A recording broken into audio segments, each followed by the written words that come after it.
Welcome to the channel. My name is Saul and I am extremely nervous. Hi, I am the creator of the Summoner's Nexus TCG, a digital indie TCG that has been in development for the last 3 odd years that is getting very close to being ready to be released. And so as part of the lead up to that, I wanted to make the first ever gameplay video for the game that I made. Now you will have to excuse me if I sweat a little bit in this because I am genuinely so excited but also so nervous because it has been such a long time coming. It's been such a big work in progress and I am just excited to show you guys where it is currently at. Now, do not worry if you don't know how to play this game because in this video I will explain step by step as I go what I am doing, the plays that I am making, and the effects that I am using. I was going to do this against a friend, but we have an AI assistant in the game that you can train against, and I thought that that would be the best way to sort of start us off with the gameplay video series. So with that being said, let's get into it. I have a work in progress build here that I'm just going to use to explain everything that I'm doing.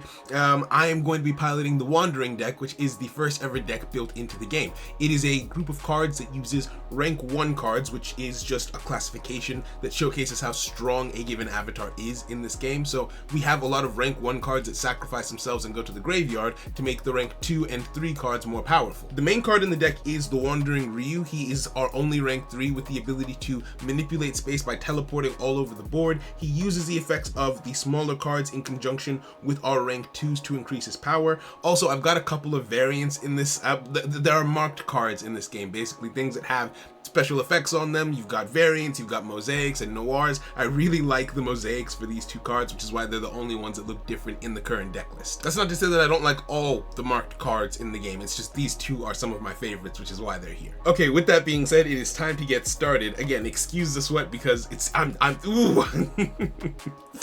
This is gonna be something. So you come over here and you click on Ignis and ask to train with him.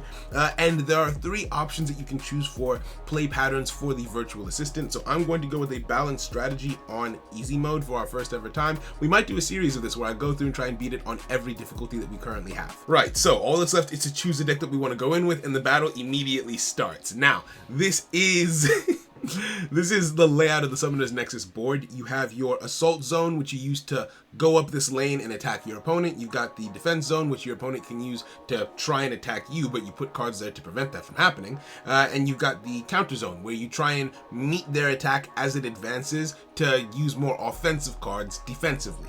That was a weird explanation, but you'll see how it goes as the game plays out. You've also got the casting zone where you put runes. So I'm going to pay the cost to summon the Wandering Ryu in my counter zone.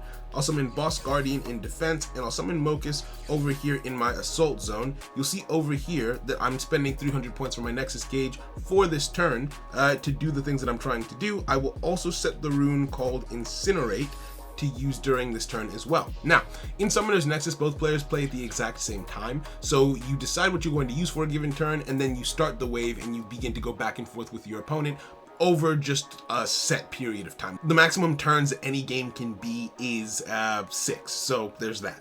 Now, I am ready to go up against my opponent, and we will begin by activating Kieran. So I told you that the Wandering Ryu can teleport back and forth across the field. This is the first ability he uses to do it, which is Kieran. He moves to my assault zone, boosts himself by 100 attack, and gains the Quicken status condition, which allows him to move faster on the board than anything else.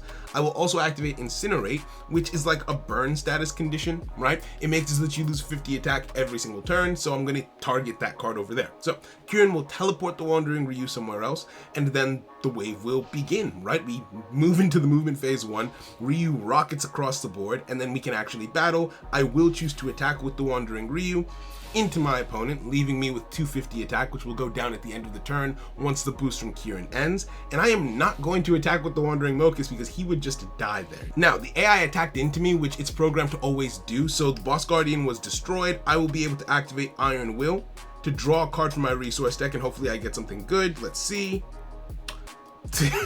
That's not what I was hoping for. I was hoping to get something defensive, but unfortunately I guess you can use Ifrit for defense, but I was hoping to get the Wandering Mraiga, which is our actual defensive body.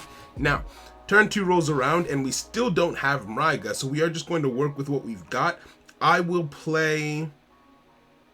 Okay, I think I know what I'll do. I just played the Wandering Tuertian and aim towards my opponent's defense zone. I will play the Wandering Wukong in my counter zone to try and block any attacks that come my way.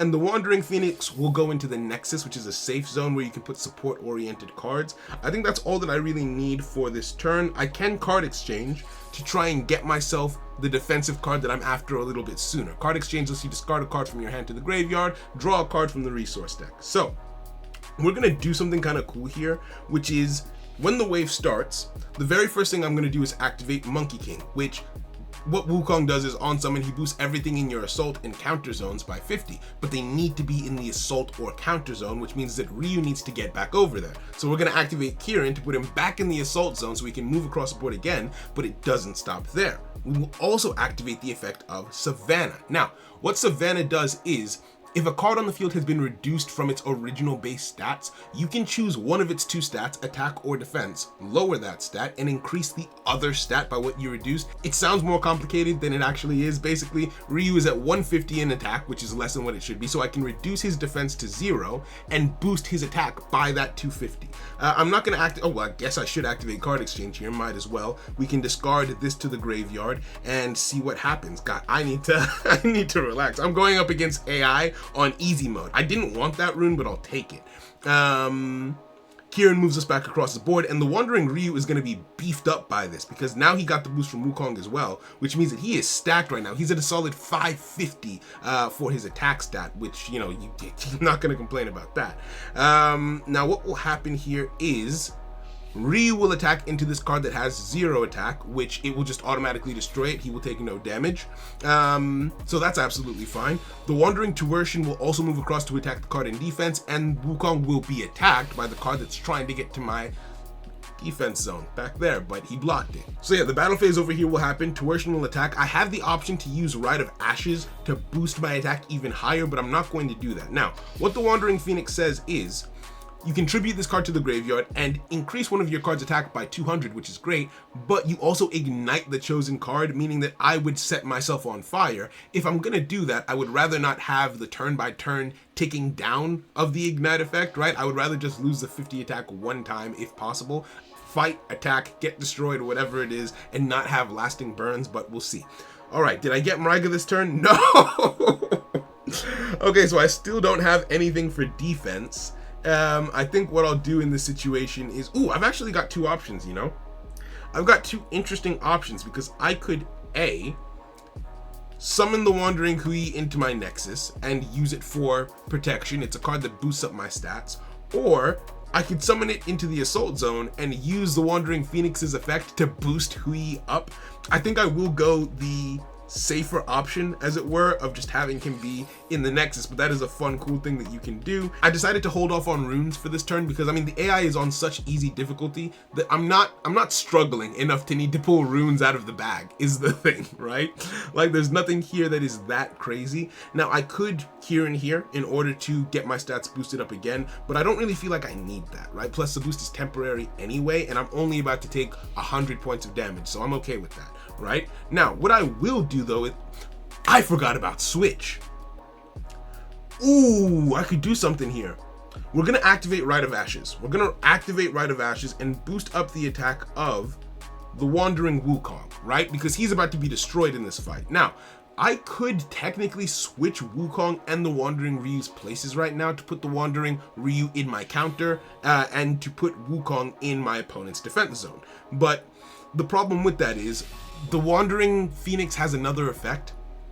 Basically, any card that it used its ability on loses the ability to attack directly, which Tuertian just did for us. So Wukong wouldn't be able to help us out all that much on offense right now. I think he's good where he is for the time being. Okay, so that turn ends. Do we top deck something that I can use for defense? I don't think I need defense in this game, in truth, right? We're cooking the AI. I highly doubt there's gonna be anything that requires us to play that scared.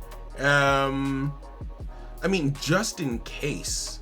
No, because Wukong is gonna die this turn, but he's also gonna beat up whoever tries to fight him, so I don't even need to summon anything for defense. I can summon Reyes and use her effect to keep Wukong alive for one extra turn, which would be fun. And yeah, let's just go in with that. This is, you know what, I didn't expect. I actually thought I was gonna be pressed, genuinely. Okay, the AI summoned 2 cards and left itself with 50 attack. So this is the last turn of the game. When I end this nope, not gonna activate Kieran. I'm just gonna stay exactly where I am. Now at this stage, I can actually activate Venom Pulse and use it to protect the Wandering Wukong. Any card that tries to attack him while he's under the influence of Venom Pulse will be isolated, which is a status condition that freezes you in place. So it's like a snake's venom paralyzing you effectively. Now, we're going to attack into this defending card. It's gonna get destroyed, and then we attack directly, and that's game. There's nothing more that the AI can do. I think because I knew I was gonna be recording, I was nervous to fight the AI, but it is on easy mode. This is the easiest it could possibly be. Also, the main character's name is Torin in the series, which is why that is the name I used for this video and while piloting this deck. Damn, I'm a little bit disappointed. I thought that was gonna be a little bit more challenging, but maybe I was a bit too nervous. Maybe I was a bit too scared, and so I should have gone for a higher difficulty if I really wanted to like showcase myself sweating a little bit. Maybe in the next gameplay video that I do, we'll do something along those lines. But if you thought that the gameplay for Summoner's Nexus looked cool, consider subscribing, using the link down below to join our Discord and finding out like when and how you'll be able to play, when the open beta is, so on and so forth. And leave a like because it will make me feel good.